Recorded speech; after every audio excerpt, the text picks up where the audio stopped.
Look, if you've ever felt like no matter what you do, you can't just shake these effects of narcissistic abuse. Like you're trapped in a mental and emotional loop of pain and confusion, and what ends up happening is self-doubt. Then you know what I want you to do is I want you to listen up. Because what we're going to do today is we're going to tackle this problem right now because we're going to talk about, the number one reason that we get stuck in narcissistic trauma. And this isn't just because of what they did to us. It's because of what they programmed into us. Because narcissistic abuse, it doesn't just leave scars. It rewires the way that our brains think, the way that we feel, and the way that we react. It traps us in a trauma loop. And that is a vicious cycle of just intrusive self-doubt, of emotional flashbacks. And that keeps us reliving the abuse long after the narcissist is gone. And they don't have to be in our lives anymore, but we can keep their voices in our heads, replaying their manipulation, questioning our own reality and our own sense of worth. Because it's like being haunted by a ghost who never paid rent in the first place. Right. And this trauma loop, it keeps us hypervigilant, scanning for danger. And, we could be overanalyzing everything, just waiting for the next attack. But it's like even if one isn't even coming, and that's the worst part, because it makes us think that that's who we are. And it's not. It's just not true. If this is you, this is a conditioned response to abuse. And that means that it can be undone. Because today what I'm going to do is I'm going to talk you through, exactly how to break this loop. And we're going to talk about, a very simple yet a powerful shift that can help you reclaim your mind, to quiet the noise and to finally start feeling like yourself again. Because this isn't going to be about, just thinking positive or pretending that everything is fine. This is going to be about retaining your brain and retraining it so that the narcissist no longer has control over your thoughts or your emotions or your future, because this is your future. Because narcissistic abuse, it causes trauma, and living with trauma is hard. It's like you've been walking through life with this storm inside your brain, and there's a constant hum of anxiety, of fear, of tension. And every moment feels like you're bracing for the next emotional hit to come. And maybe it's a slide comment or a glance or a memory that kind of pops up into your head. And it's just a small trigger. And all of a sudden, what ends up happening is our whole body starts to tense. And we end up going into like a flight or a fight response. And this is what life looks like when we've been through narcissistic abuse. Because it's not just the mind that's affected, the body becomes wired for survival. And it's draining us of life energy, that can leave us feeling exhausted. But here's the truth. This isn't who you are. Because today, I'm going to show you how to break the cycle, to reclaim your mind, and just to quiet that noise. Because this isn't about, just thinking through it. Because it's going to be about rewiring our brain and changing the way that we process thoughts, emotions, and the future. And the power of this is going to be to start by just being able to observe our thoughts from a little bit of a distance. And the skill that we're working on today is just watching our thoughts, not judging them, not reacting to them, but just simply observing.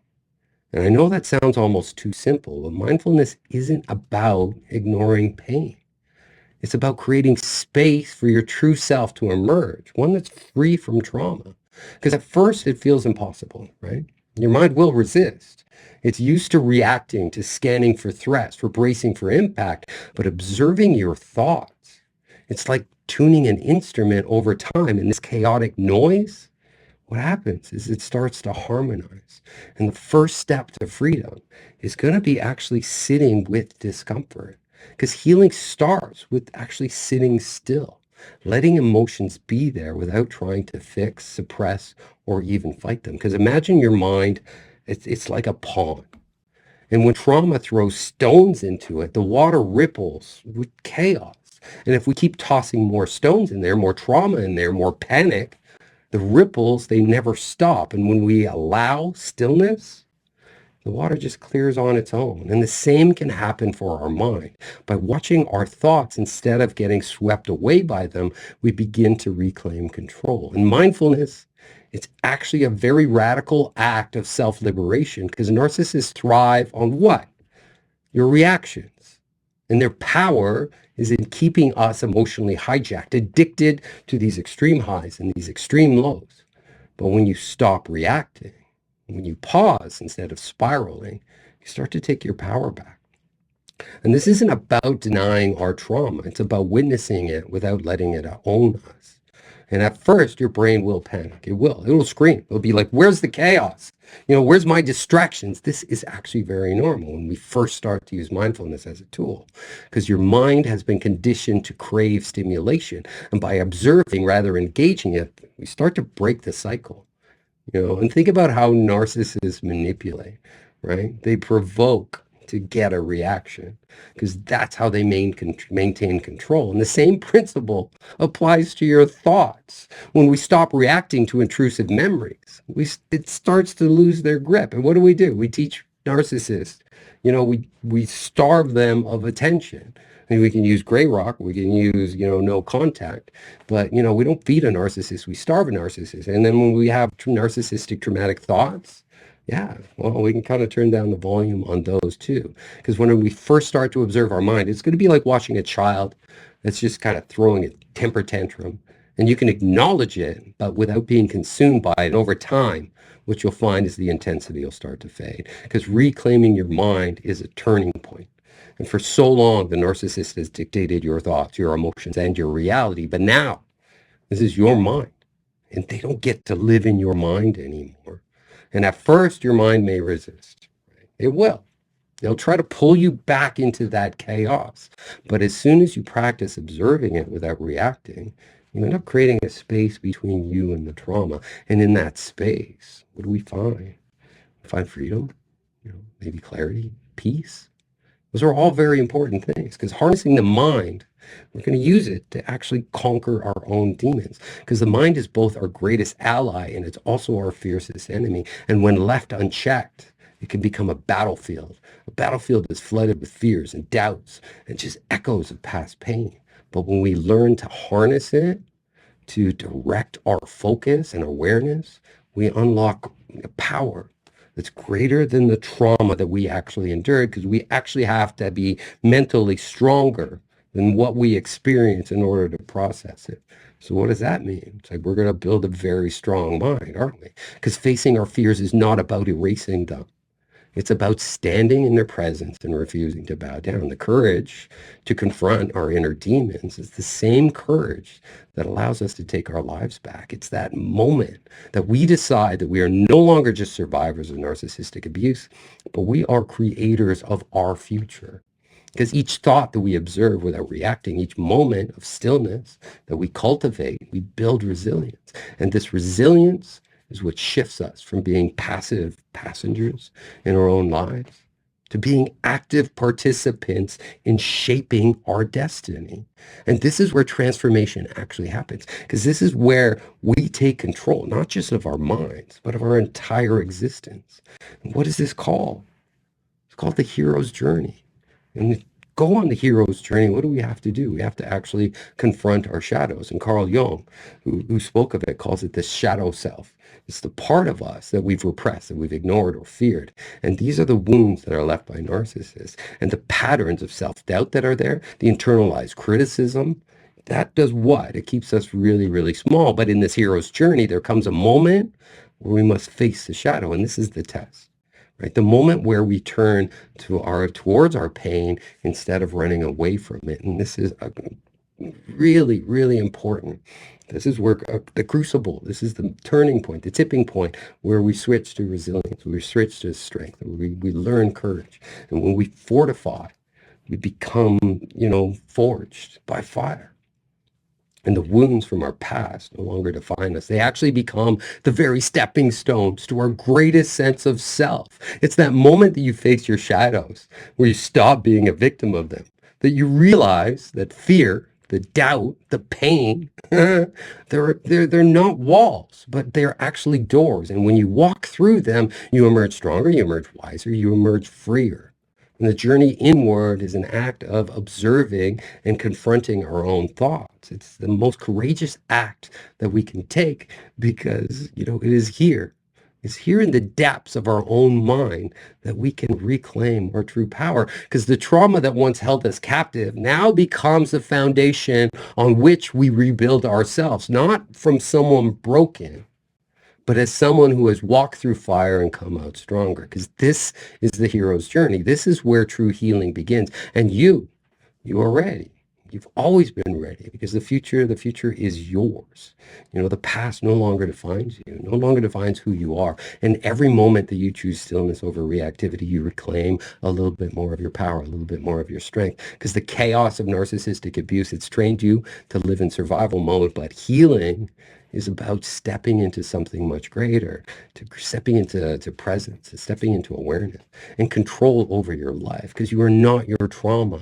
You are not your past. You are the one that's choosing what comes next. We can actually look at, this as stepping into the hero's journey, because this process, this battle that we have to face, this is a battle with our own mind. And this isn't just about healing. It's about transformation. It's about the act of facing the hidden, the repressed parts of ourselves, the wounds, the fears, the unconscious programming, the narcissistic abuse, it's imprinted deep into us. And there's going to be a paradox. There is a paradox because the very thing that hurt us is also the thing that forces us to grow, right? Because in mythology, if you look at like the hero's journey, the hero must confront the dragon, before they can find the treasure. And the dragon isn't separate from the hero's journey. The dragon is the journey. And when we have to confront our own shadows, when we have to process our own trauma, well, who do we have to be? We end up being heroes of this story. And when we turn inwards, when we turn around and face the shadows of manipulation, of self-doubt, of the trauma, when we stop running, right? We stop being prisoners of our past. The traumas stop controlling every single part of our lives because we become warriors of our own minds. And then we're forging the strength in the very places where we felt weak. And the mind ends up becoming this gateway to freedom. So think about that for a second. Every villain in every great story thrives on the same thing. They thrive on fear. Because the narcissist, too, wanted to keep you afraid. They wanted to keep you small. They wanted to keep you very reactive. But every time that you sit in stillness, that every time that you watch your thoughts instead of becoming them, you weaken their grip. You weaken the voices. You weaken the trauma hold. And there's this threshold moment in this recovery process.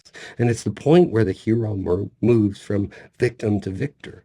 Right? And even if you just look at that word, if you look at those two words side by side, victim and victor, there's actually only two letters, two letters separating. It's the last two. And all we got to do is switch those last two letters. And, it's just like, that's the ending. We changed the ending. Yes, we got all the way to T of our victim story. And then we stopped and we healed and we growth. And then we have the courage to replace the I am with the OR. Am I a victim anymore? And the answer back is always no, because we do have to train your mind in order to survive. And now it's time to train it also to thrive, because what are you going to do afterwards? Thriving doesn't mean that you're avoiding pain. It means standing in it. Right? It means being unshaken when you're in the middle of your worst fears, knowing that you are greater than your suffering, because your pain, what ends up happening to the pain? It now is your power. That hurt that you carried in the beginning of this journey, the confusion, the fear, the self-doubt, that wasn't weakness. That was the very thing that brought you here. That pain became your stepping stone, pushing you towards resilience, pushing you towards courage, and a new unshakable sense of self. And this is what is meant when he said, Carl Jung, one does not become enlightened by imagining figures of light, but by making the darkness conscious, right? We make the darkness conscious. And when you make the darkness conscious, you're no longer a passive observer in your own story. What happens? You're the author. You have the pen. You keep writing. the story, because the next chapter of this recovery journey, this chapter is yours, because this, what we're talking about here, is rebirth, because the past will always be there, but now, now it's a part of your story, not something not a thing that you're living in and existing anymore, because you've stepped into solid ground, right? Even though there was enormous amounts of chaos and pain and suffering, you stood into solid ground. You've taken back your mind, and from here, the path forward is yours to create.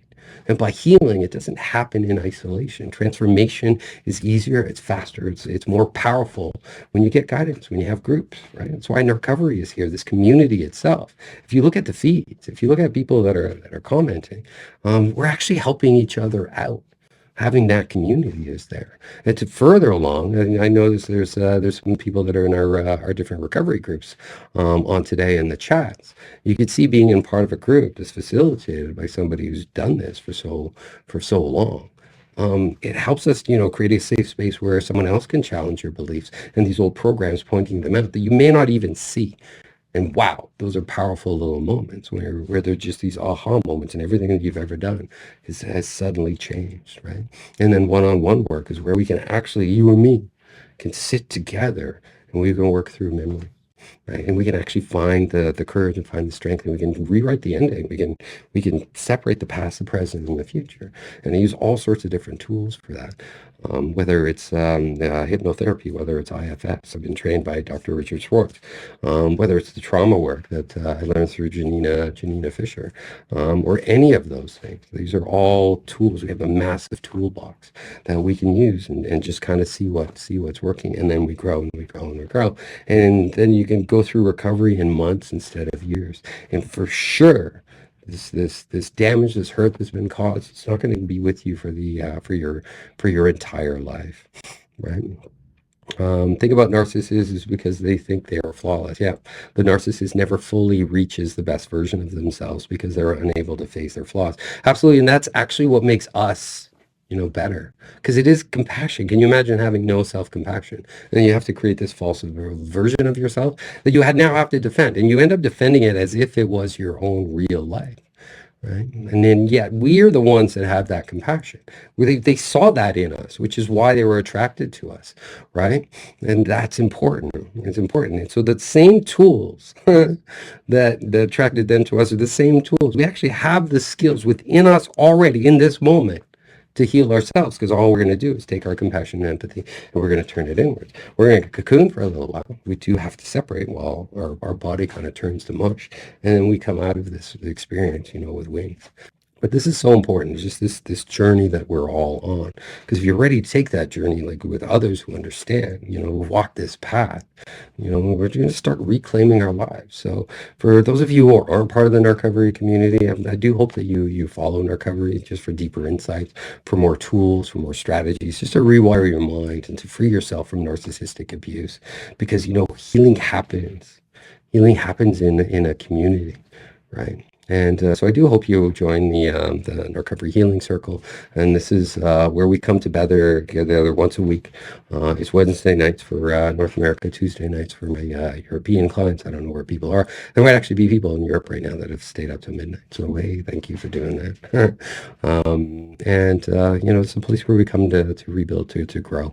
And it's www.narcovery.com/healing circle. You need www for some reason, but that's how you can access that. What's important is that you just take the next step, whatever that is for you. If it's simple as just liking this, if it's simple as following, if it's simple as sharing this to your feed, right? It's just like your healing and your freedom and your power. Where does it start? It starts right here. And because we're in this community and you see the people that are here, right? Know that you're not alone, and you never were. And now you have the strength, the knowledge, and the support to break free, to become unstoppable. So, let's do this together. Welcome to Narcovery. It's like you're stronger than you think. You actually always were. And actually, if you think about it, it's just like the strongest people I know, The strongest people I know have had the most difficult lives, right? And you can look at just stories, all the stories throughout history, and it's just these survival stories of people that just kind of stood up to great adversity. Oprah has an amazing story, and you know, Tony Robbins had a early childhood, and then you can even look at presidents of the United States. Statistically, you know, children of single-family households, statistically, you know, they're more likely to drop out of school, they're more likely to go to jail, they're more likely to have substance abuse problems, and statistically, they're more likely to become presidents of the United States, right? Because it's not our trauma that defines us, it's how we interpret our trauma that defines us. And if it just overwhelms and we fall down for a little while, that's okay. It's okay to stay down for a little while. But staying down forever, yeah, that's not an option. And if we get back up, yeah, it's going to be hard at first, right? Which is why it's just like, you know, we have trained professionals that are actually skilled in this kind of work, like the work that we do at Narcovery, and programs that are structured in order to give people space in order to kind of flow through at their own pace. But anyway, that's all that I have prepared today. Thank you everyone so much. The feed is growing. The feed is growing. The last week we live ended up having like 35,000 views. The one before that and had over 60,000 views. Yeah, we were hitting like about a million views a month right now. So, and it's all part of you guys. It's all part of you guys because it's just like I'm so proud of everyone that's kind of been here from the beginning because it's been years now, and just to see this level of growth and this level of community and this level of connection has been so amazing. So we're just gonna tap out for now, unless there's any last minute things. We'll say, you know, farewell for the time being. We'll see you at the next live. And remember, I'm also having an open house, so you can watch for that. And I'll probably put the link since I'm probably going to forget. I'm going to put the link in the comments, and anyone that's available, it's going to be not next Tuesday, but the Tuesday after.